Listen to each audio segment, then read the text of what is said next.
In today's economy, more people than ever are looking to buy and sell businesses. But how do you do it?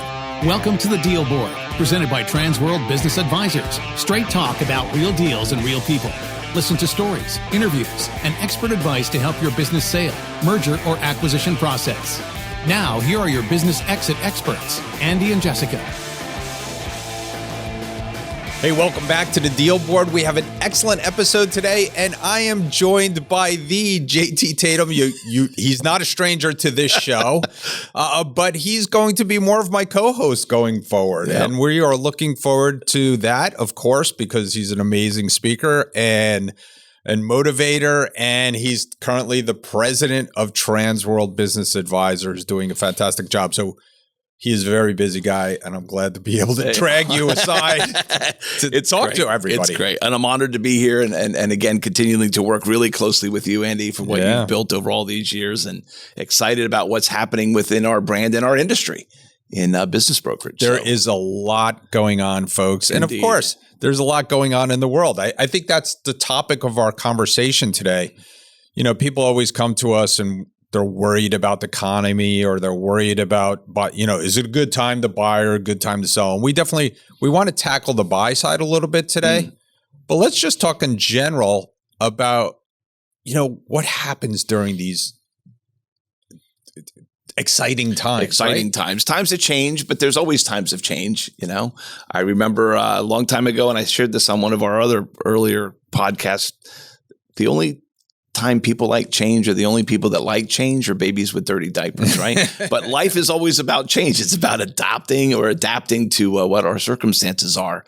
And it is an exciting time. It's a great time. It creates opportunity. Yes. And I always tell people, I'm like, if everything stayed exactly the same, no one would ever sell their business.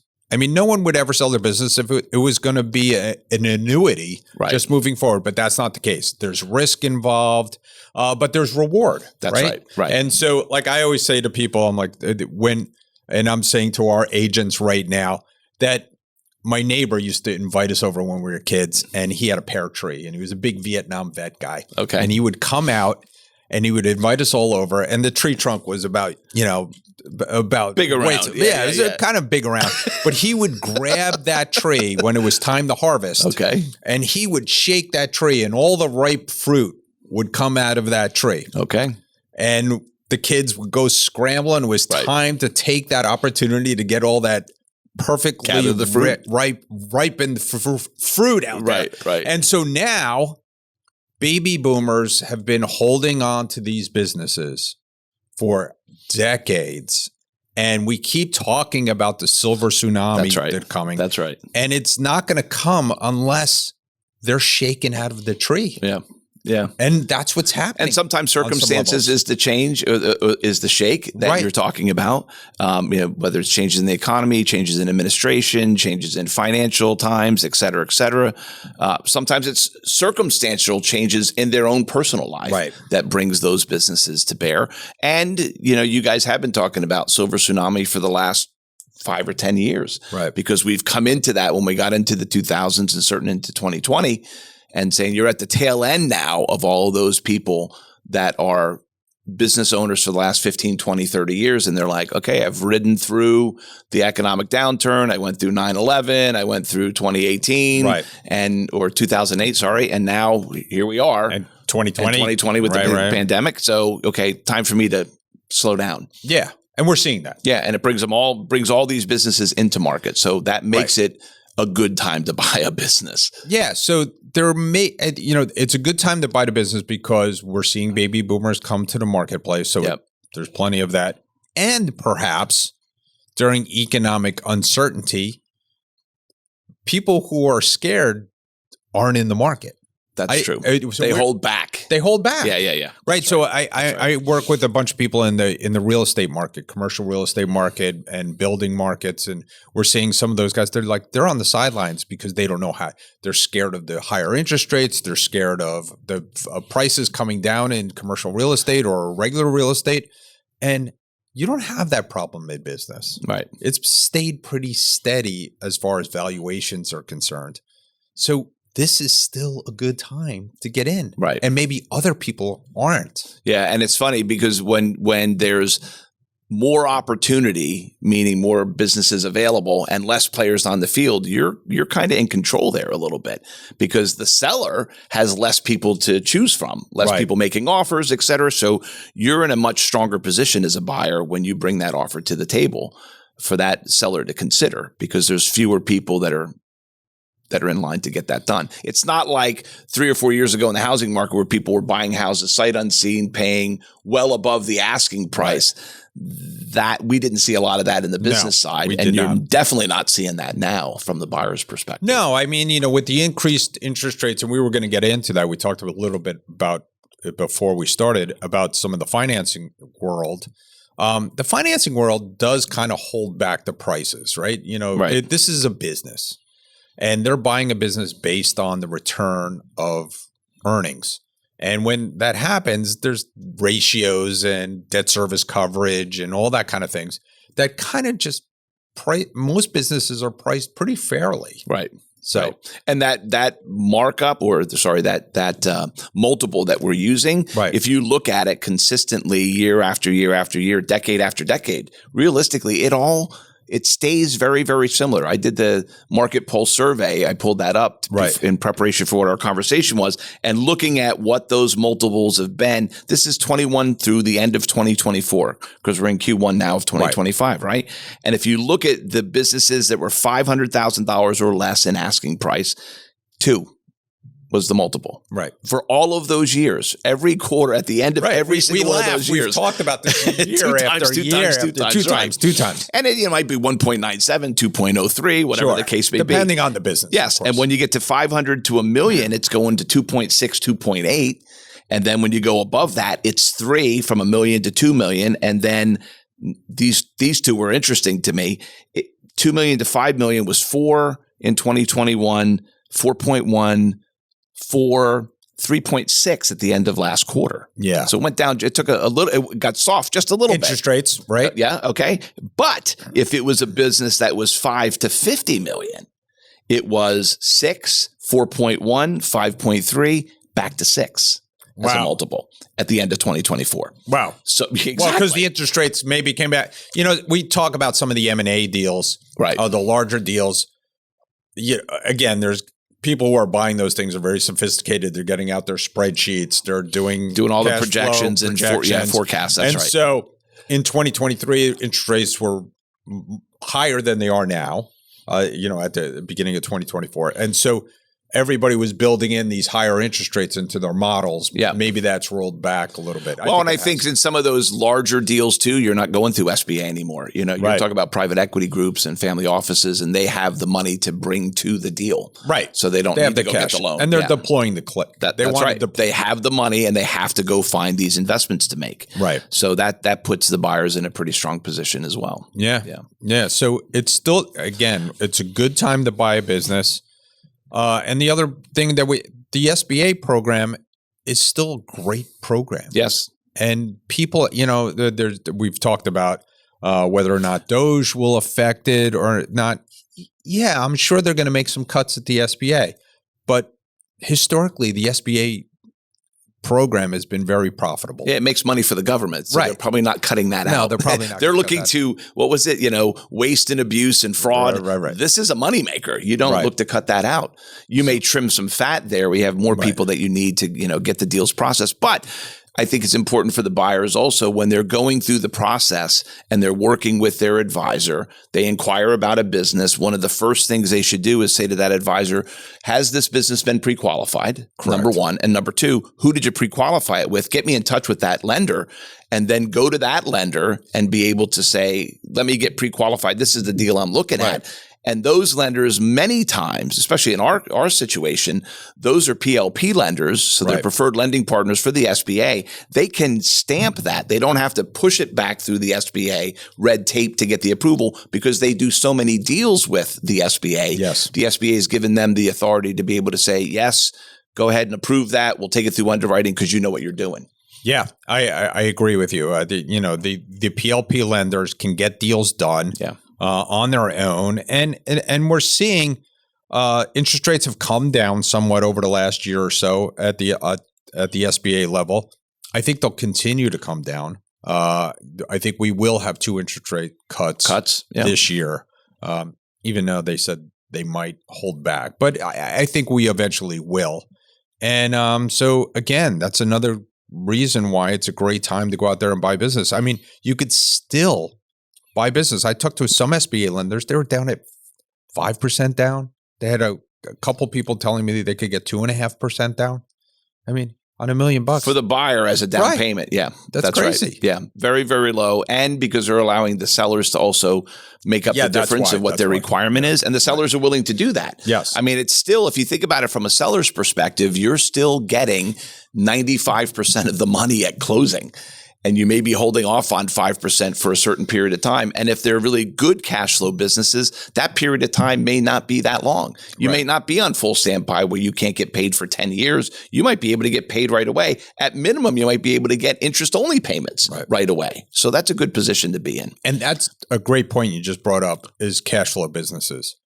Businesses since 2020 have been, for the most part, pretty stable since then. Right. I mean, some businesses go up and down for their individual reasons, of course. But for the most part, what we're seeing is you don't have to guess a lot anymore, right? So when you were buying a business in 2021 or 2022, you had to look at 18, 19, and then you had to predict, how are they going to do post-pandemic? Are they coming back? Right. That's right.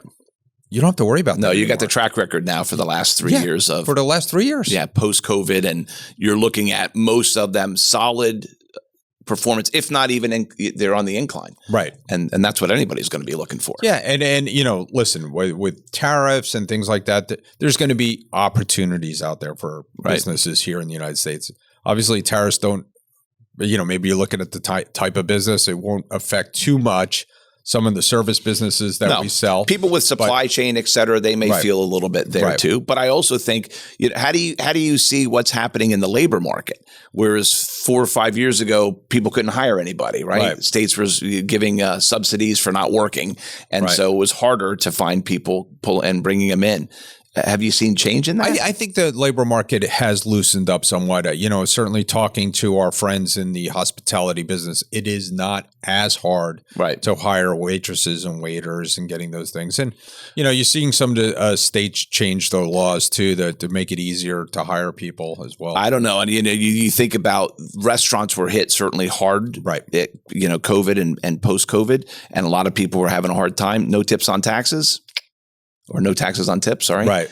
I mean, there's a lot of changes coming down the line. Yeah. But I think the underlying factor is, I've been doing this for 30 years. And what I've seen over the years is in times of economic uncertainty is a great time to buy a business because if you're smart about it and you're looking at the opportunities that are going to come up, the economy always cycles. Right. It always cycles. Yes. And for the most part, over the last 30 years, the downtimes in the last 30 years, if I counted them, added them all together, I don't think it stretches beyond 2 or 3 years. I mean, 2008, 2009, and 2010 perhaps were like the worst over the last 30 years. Sure. 9/11, the pandemic, all that stuff was months. Not even a year. Right. Where, things turned around pretty quickly. And there may be some residual effect, but it didn't take 3 years to bounce back. No. So this is a great, again, if you're out there in the marketplace to buy a business, and if you want to sell your business, it's still a great time to sell. You should be bringing it to market. The time, and we've heard that over and over again, to bring the business to market to sell is not when you need to. It's when the business is going great, the economy is strong, you've got the people in place, you're either here or going up. That's the time you want to come to market because it's going to look better to the buyers, and the buyers are looking for those businesses. Buyers not looking for a business that's here and doing this. Right. They want that business maintaining it at least, if not going up. Yeah, and again, there's opportunities to buy those kind of businesses out there, and if you're a buyer. We see a lot of buyers coming to the marketplace because of economic instability, maybe in their own industry. Maybe they're saying, hey, I want to be able to, set my own future up. I want to control my own destiny. Well, you certainly saw that in the first quarter, like you see every year. All the the New Year's resolutionists, they've been home. The goal setters. Absolutely. And they're like, okay, I got to do something different this year. I don't want to do this again. It's Groundhog Day. I got to do something for myself.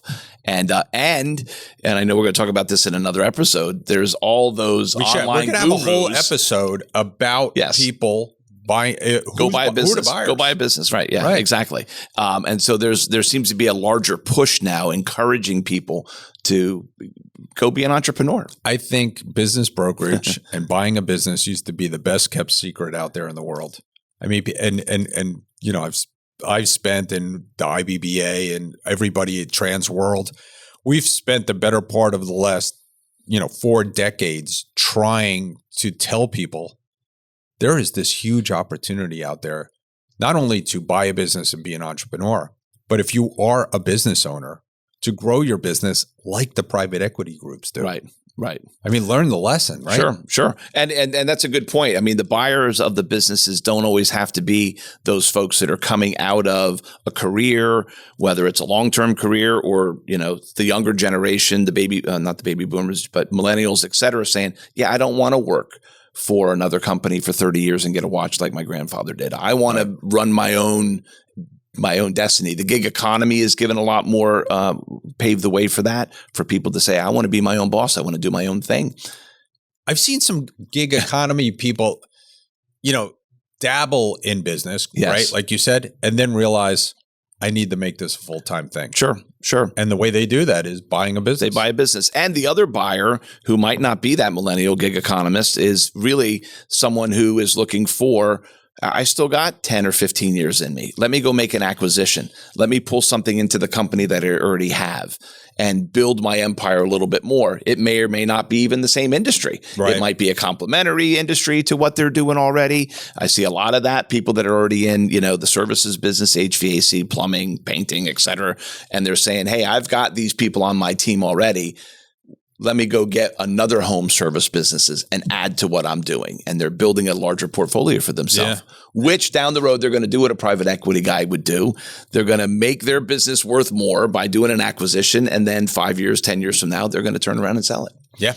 And how many times have we seen people that, leave an industry and they think they're retiring at 50 years old or 60 years old, and then they're bored after retirement's months. Short. Yeah, exactly. Right. Like, I got to do something. I got to come back and I got to work. And it's either that they got bored or their wife's like, this isn't going to work. Yeah, this is not going to work. You need to go. You need to go do something else. You can't be home because we see that a lot. I mean, people want to change what they're doing in their lives, and sometimes it is buying a business. Mm-hmm. I mean, there's so many reasons why buying a business right now is I don't know if there's been a better time. I mean, I just think, the baby boomers are going to start coming to the marketplace. You're going to have more choices. Financing is in place. Financing has not always been out there in the world. No. 2008, 2009, there was a little bit of a pause. Yeah, there was a little bit of a pause. It was a full year where we went from 50 SBA loans, where this is before we were Transworld in Florida, Transworld as the franchise. We were just in Florida. We did 50 loans. The next year we did 2. It was just. So how did you get the deals done? Because you didn't go from doing 50 deals to doing 2 deals. You kept doing deals. Right. So that meant seller financing had to come in. Seller financing. And, it's funny, even when I began in this business, Tom Jones, our partner who's still been here for after 30 years, he said there's no such thing as SBA lending. Right. And we say that because back in the day it was very difficult to get through, and there was only 1 or 2 players. These days, there's tons of players. And I wanted to go back to one thing you said about the SBA loans and PLP and getting with people who actually get loans done. Right. How it's so important, because we see time after time people going to banks, and almost every bank, like it used to be only 1 or 2 banks did SBA loans. Now everybody says they do it. Everybody says they say they do it, but they don't. Yes. And so I've been banking with that same bank for the last 15 years. I know the guy, they do SBA. Okay, how many do they do? Right. How often do they do them? Right. Do they have people who are dedicated to the SBA? Because that's a process in and of itself. Right. You really want to go to that broker and say, who has this been pre-qualified by? Put me in touch with that banker. Right. Because that lender has already seen the documents, seen the tax returns, seen the write-up on the business, and has said to that listing agent, yes, bring me the right buyer and we will do this deal. And they're used to the paperwork, and they're That's used to the flow, and they're used to working with people like Transworld. And listen, Transworld is a preferred customer. We're the largest business brokerage in the world. We closed a few deals last year. Yeah, right. $1 billion worth of transactions. The largest. Nobody else is even close to that in our space. Right. So, so if we're closing $1 billion worth of deals, right, that is not the business. That's the businesses were worth over $1 billion. Not that they generated that. No, that's not their revenue. That's what they sold for. That's what the they transaction sold for. value. I mean, the revenues of that $1 billion is probably, could 3, 4, 5 times that number. Who knows that, right? Exactly. So if we have that much quote unquote power in the industry, the banks will bend over backwards for us to serve it. Yeah. And certainly they'll pick up the phone. That's right. Yeah, that's right. Well, and that seller financing piece is still a very, very doable deal structure, earnouts, and there's lots of different pieces there. But I think one of the things that buyers also need to be careful of is that mindset, well, I could just go no money down seller financing. That's typically not the seller that we're working with. Yeah, we talked about it a little earlier that, this is a new hot topic out there in the world for millennials and other people. And so, of course, how do people get their information these days? It's the internet. The internet. They're watching it on Facebook. And of course, everything on the internet is true, correct? So, we're trying to, Transworld, again, we're good deals, good people. And part of that is making sure that everybody is educated. I loved Cy Sims back in the day. Right. Our best customer. Our educated consumers are our best customer. That's what he said. That's right. So we want that too. We want everybody to be educated. And the way to get educated is, watch the videos. But there is some things out there that just don't happen. Right. And work with someone who has got the experience on helping the buyer and the seller. At the end of the day, I saw a video of, business brokers, they just want to take your money and so on and so forth. And I go, no, the business broker wants to help you get across the finish line. Right. That's what they're there to do. They're facilitating it. And, that's to the benefit of the buyer and the seller.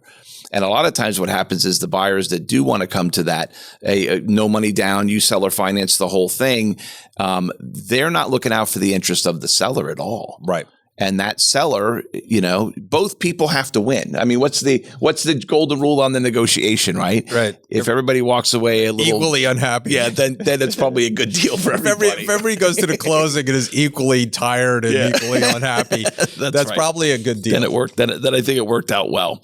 But the other thing for the buyers too, Andy, is a lot of folks that we work with, they're buyers that come in, they take a look at a business, and that may or may not be the right one for them. And the advantage of working with an intermediary and an advisor is they may have inventory of other businesses that they can show you. So rather than go search for all of those on your own, align yourself with someone who has inventory that they can show you. And if one of those don't fit, like at the Transworld side, well, we've got 3, 4, 5,000 of businesses. At any one time, we have about 5,000 That's right. listings for so there are other businesses that we can put in front of you. And even more to that point, if one of those doesn't fit, we have a network of 400 different franchise opportunities, both existing and new ones that you can start. And as a buyer, oftentimes you're coming into the market, I want to buy a business. You may or may not have the transferable skill to be able to acquire that specific business. Right. But in franchising, they're going to hedge that bet because they're going to teach you the things. They're going to give you a proven process and a proven program that you can follow. Well, franchising is a good deal. And I'm not saying that as a franchisor. Because you're a franchisor. But I'm saying that because you could just look to see who's investing in franchises now. Right. So the organized capital has gotten into the franchising business. So folks out there, if you come to Transworld and say, I want a Dunkin' Donuts, I want a McDonald's, guess what? Yeah. You're probably not going to get one. No. Because the organized money is in there. There are people who own hundreds of those units now, and they're professionally managed. And so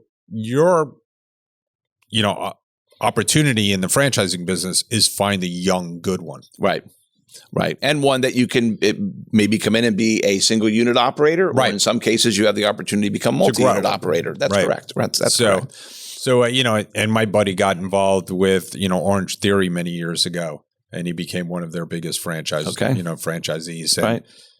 And, and he grew with the brand. Right. And that's, what you're looking for. And there are new franchisors every single day. All the time. And there's some really good ones. 3,000 to 4,000 different franchise brands in the United States today. Yeah. If you think about it, because basically anything that you don't want to do for yourself, someone has developed a franchise to do it for you. Like I had a father and son team come in and looking at a business, and the father was looking to buy a business for his son because his son had graduated college and was sitting at home in the basement playing video games. And dad's like, that's not happening anymore. So he came to look at businesses, and we showed him a few. They weren't the right fit. Then I started showing him franchises, and we came across one, and he said, that's the one for my kid. And I thought, really? And he goes, yeah, I love it. And it's a pooper scooper franchise. There you go. So Junior, who's downstairs in the basement, should have gotten off his butt a long time ago and gotten a job, because dad's like, I got something for you now. And you're going to drive around in the different neighborhoods and go in everybody's backyard and pick up after their pet. He probably should have rethought the gaming thing. Yeah. So. By the way, that's a good franchise. It is a great franchise. And they make money. Because people don't want to do that. And so you fill a need. Right? Yeah, that's what you're doing for them. Listen, even at Transworld, we had a franchise grow out of Transworld in Exit Factor. That's correct. So there's lots of great ideas out there that are being franchised that you can go out and buy a franchise. And I agree with you. It's a great first time. Coming from the military, it's a great way to get into business. And the military, there's a lot of franchisors that offer special assistance or reduced franchise fees, et cetera, for people who are looking to get into a franchise that have that military background. Take advantage of that. Yeah. I mean, the franchise opportunities out there are endless. And it's good to have someone like Transworld helping you go through that as well. That's right. I mean, if we can help you get into a franchise, we'll send you on your way if it just happens to be one that doesn't work with us, but we have hundreds, as you said. Yeah, we do. 300-400 that are available in inventory. Yeah. So, yeah. All right. This is the time. If you don't sit back and wait, if you've been thinking about doing something for yourself, tired of working for the man, and you want to control your own destiny and your own future, business ownership could be right for you. Yeah.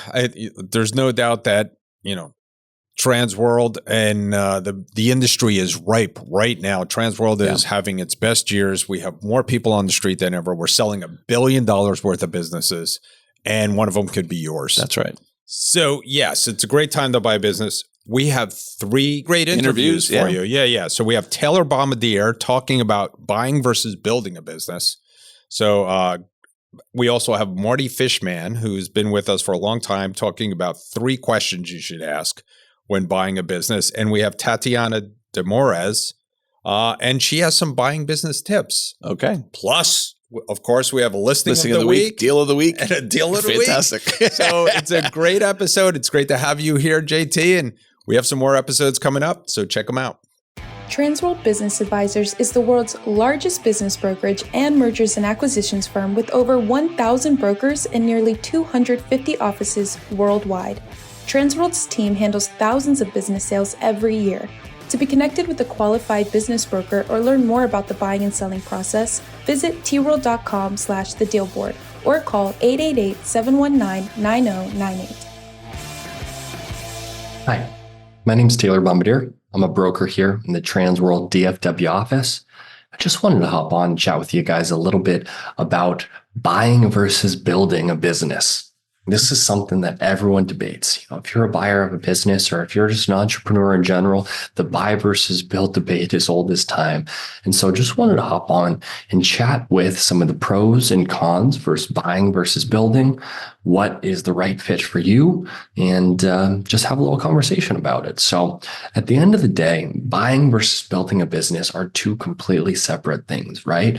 When one answer is not necessarily going to be right for you, but we can definitely provide you guys with a lot of advice on buying a business versus building business. And so what are some of the pros when it comes to buying a business versus building it? Well, one of the main things that you get immediately when you buy a business is cash flow. Cash flow is king, right? And a business has to have cash flow to keep up and running. And so the immediate cash flow that you're going to get when you buy a business is huge. And that's one of the biggest pros that you're going to get with this business.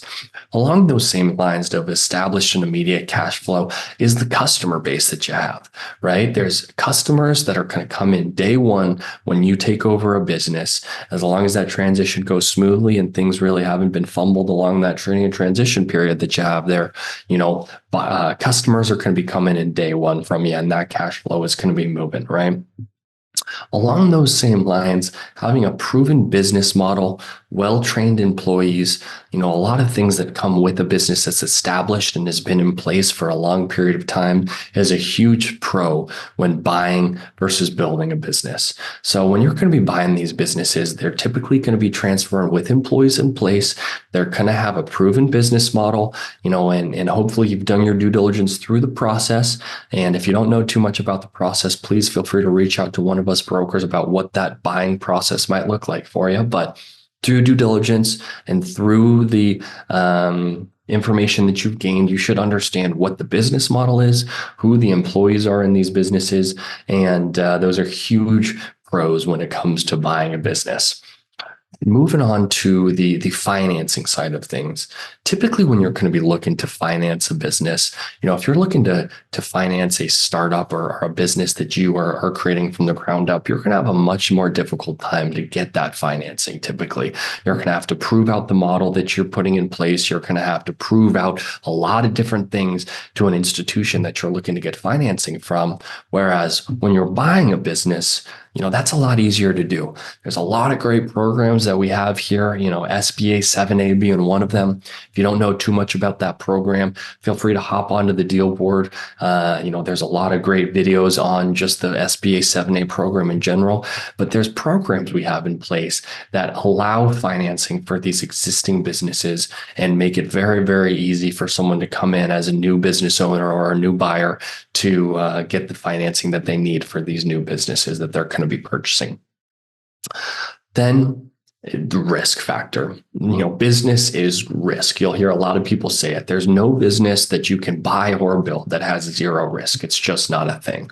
So if you're looking for something with zero risk, maybe buying and building isn't necessarily for you. But risk is made a lot lower, and there's a lot less risk associated with buying in existing businesses. Why? Well, it's proven. Let's go back to everything that we just talked about. There's immediate cash flow that you get out of it. There's customer bases. There's proven business models, well-trained employees. All these things add up to being a lot lower risk than starting up a business from the ground up. And so at the end of the day, that's one of the big things that a lot of people decide when they're thinking about buying versus building is the risk factor and how much risk tolerance do you have as an individual, and then weigh those out. But, with that said, there's a lot of cons to it as well. So let's go through some of those too. What are some of the main cons on buying a business versus building a business? The number one is going to be the initial cost, right?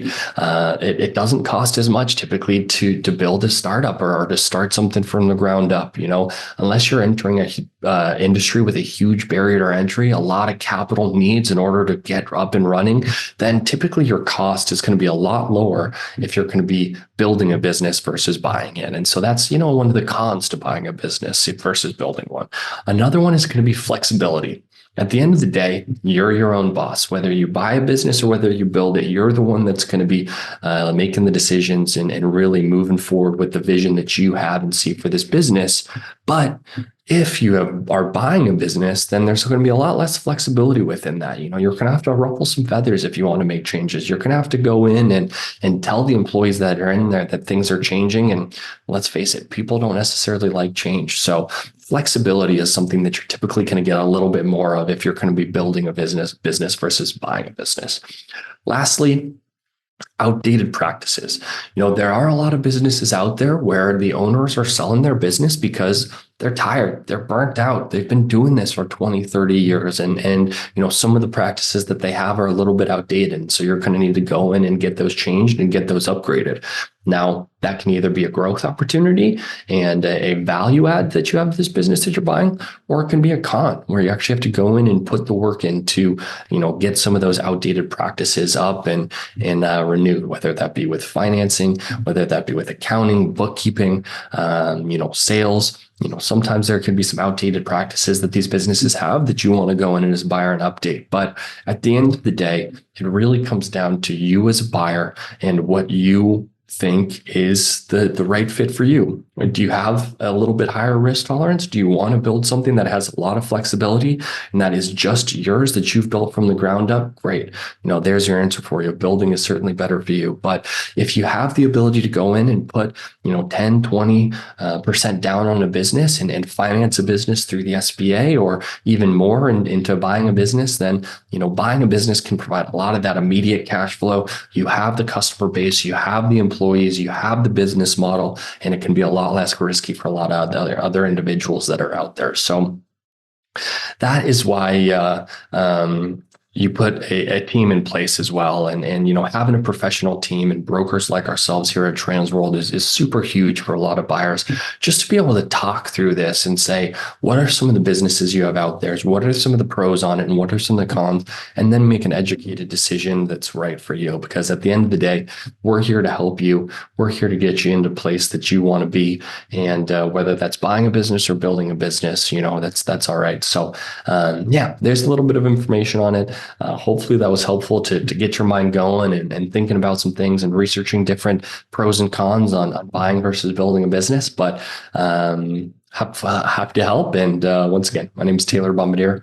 I'm a business broker here in the Transworld DFW office. Feel free to reach out to you if you have any questions. My email is taylorb@tworld.com. Thanks. Hey, Jessica, you know what time it is? Money time? Almost. It's time for listing of the week. Hey everyone, my name is Chaiprasit and I'm calling in today from Transworld Business Advisors of Beach Cities and Torrance out here in LA County. I have an exciting new listing for a world-renowned beauty and cosmetology franchise school. Now, this isn't your everyday franchise. It operates out of a 15,000 square foot impressive campus, and the brand itself is considered the gold standard in the beauty industry. Each and every year, thousands of students graduate from these schools and go on to work at top salons across the country. Now, although I can't share too much at the moment, the business has also been featured in a Hollywood blockbuster movie.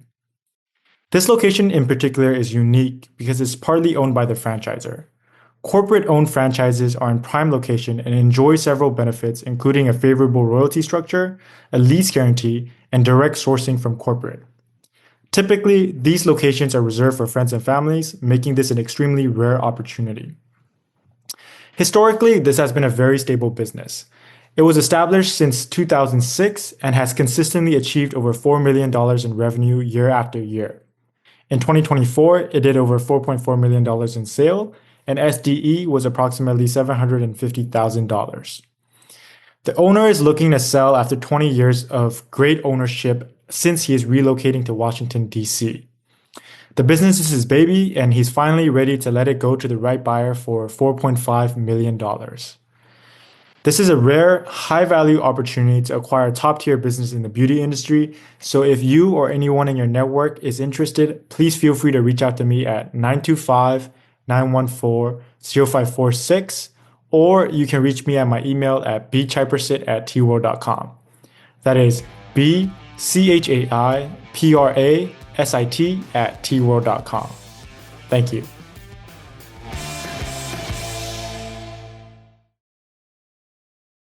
As a business broker, there are 3 questions that every buyer asks me, guaranteed. If your business is so great, why are you selling?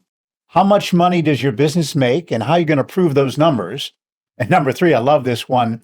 How'd you come up with that sale price? Well, let's go to number 1 first. Number 1, if your business is so great, why are you selling? Business owners sell their business for a handful of reasons, real life reasons like retirement, disability, relocation, partnership issues, maybe some CapEx issues. These are real life issues why people sell a business. And then, if it's a good business and there's a good reason, people buy a business. Number 2, how much money do you make and how are you going to prove that? Great question, fair question. A seller is going to have to prove to a prospective buyer how much money they make, and they're going to have to prove it through a due diligence process for sure.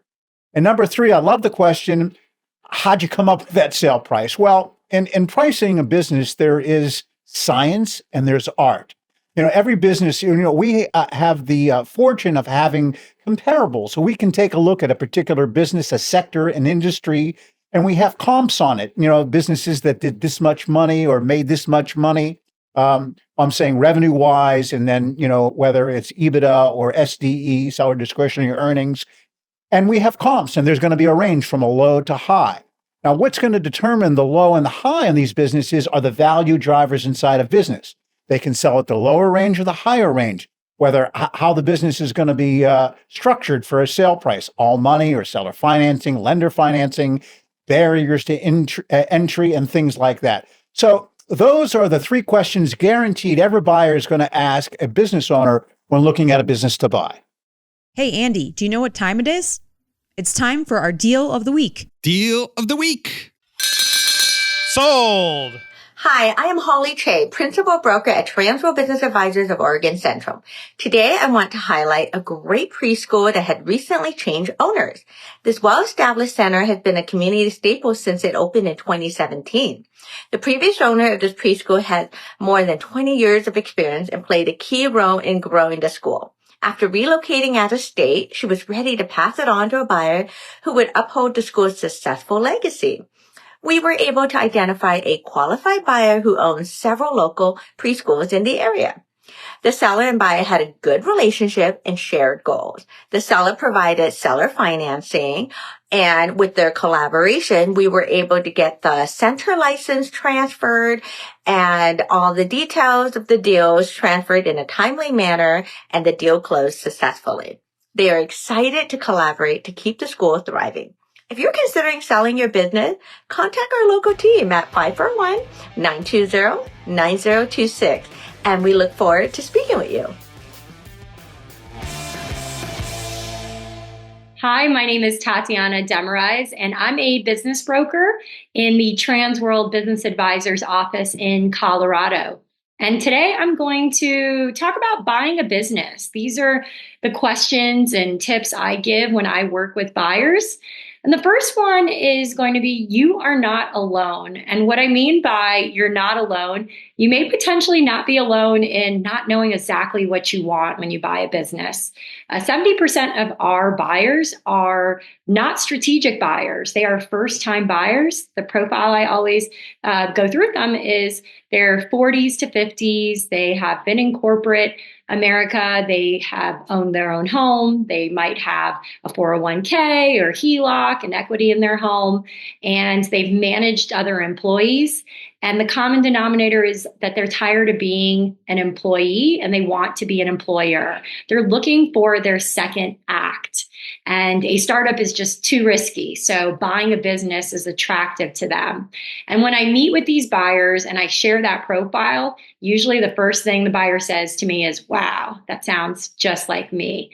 And what I always find out is they rarely know what they want. They know two things. They know cash flow, because they know how much money they need to take home every day or every year. And they know location. And the location comes down to potentially where their families are or their children's schools are. So that's kind of how we start, is location and cash flow.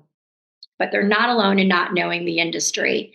And that takes me to my number 2 tip is remain open. Remain open to the industry. I have worked with buyers that, well, one specific buyer I can think of right now is January. They are looking at food trucks in the city. And by December 31st, they purchased a business in the glass industry 4 hours away from Denver in the mountains. So they were not at all thinking that that's where they would end up. And they were very happy with their choice. And what they did was just reviewed some executive summaries. They got a little closer to figuring out what was important to them as opposed to necessarily the industry. Now, I would say, though, a good way to start as well is figuring out what you don't want, because we all know what we really don't want, but remain open to the potential of other industries. The third tip I would always suggest for a buyer is use the referrals that the brokers have. So ask the brokers, who can you refer me to? And by referrals, I mean that team of advisors that you're going to need when you purchase a business. So those are attorneys, those are lenders, forensic accountants. This is really important. And the reason why is the broker knows who's in the industry that are deal makers and not deal killers. You want people that are knowledgeable and that are going to be more efficient in doing their job. So for attorneys, I can't take this one, but I've heard this used many times. If you're going to get heart surgery, do you go to a cardiologist or a general surgeon? Well, that comes to the same with attorneys. Make sure it's an attorney that is familiar with acquisitions and not a general counsel attorney. A lot of times buyers will say, well, I want to use this family member or I have my business attorney. No, make sure it's someone that's done an ample amount of acquisitions. The second are going to be the lenders. You might have a lender that's already pre-qualified you, but the reality is lenders are also very finicky. So there are certain lenders that are going to be more willing to loan on certain verticals. And the brokers know this. They know which lender to pair in the perfect puzzle. And the last is the forensic accountants or somebody that can do a quality of earnings report. It depends on the size of the business, but CPAs are not forensic accountants. That's a very unique skill set. So ask the brokers, who would you recommend to do the forensic accounting on the buy side for this? So use the referrals that the broker suggests. Number 4 would be the transition. Usually during due diligence, your last 2 weeks is going to be discussing the transition. And on the buy side, I would say, listen to the seller. The seller knows their employees. The seller knows their clients. Listen to what they feel would work. And lastly on that is, don't make a lot of changes. I can't tell you how many buyers come in and they're all eager to make changes and they haven't earned yet the loyalty of the employees or of the client, nor have they learned the industry properly. So as a buyer, go in, learn the business, learn the industry, and then start slowly incorporating changes. And then my last one is just a reminder for buyers, there is no perfect business. Really, there is no perfect business. And the example I use for this is the question I would say that I first ask a buyer is, what kind of risks are you willing to take in buying a business? To be an entrepreneur, it's not for the faint-hearted. It is challenging. So there have to be some risks you're willing to take to buy the business. And when I initially say this to them, they don't know or understand which risks I'm talking about. So the example I use is we had a business in the Colorado office. It was in the trucking industry, and the business was in business for 3 years. They had 2 clients. And they had a competing business 5 miles away that they were not selling. So you have a client concentration challenge, you have a non-compete challenge, and potentially it's a new business that could be volatile because it's only been around for 3 years. And we had 10 offers, full price offers for that business. So normally when I share that with the buyers, they're like, whoa, I'm not willing to take all those risks. But the reality is this is competitive. It's a competitive market. There are not as many businesses as there are buyers. So make sure that you're willing to take some risks in this and really sit with that and see what you're comfortable with when it comes to the risks. So these are my tips again for helping buyers buy businesses. And I would say first, you are not alone if you do not know exactly what you want. 2, remain open to the industry. 3, use the referrals that the brokers suggest because they are deal makers. Number 4, the transition. Don't make a lot of changes until you know the business you just bought. And number 5, there is no perfect business. You're going to have to take a risk. So get comfortable with which risks you're willing to take. Thanks a lot. And my name is Tatiana. I am a business broker in Colorado with Transworld Business Advisors. Thanks for tuning into the show today. If you like the podcast, share it with your friends on social media. And don't forget to subscribe and leave us a review on your favorite podcasting app. If you have questions, would like to appear, or have suggestions for topics for the show, get in contact with us through our website, thedealboardpodcast.com.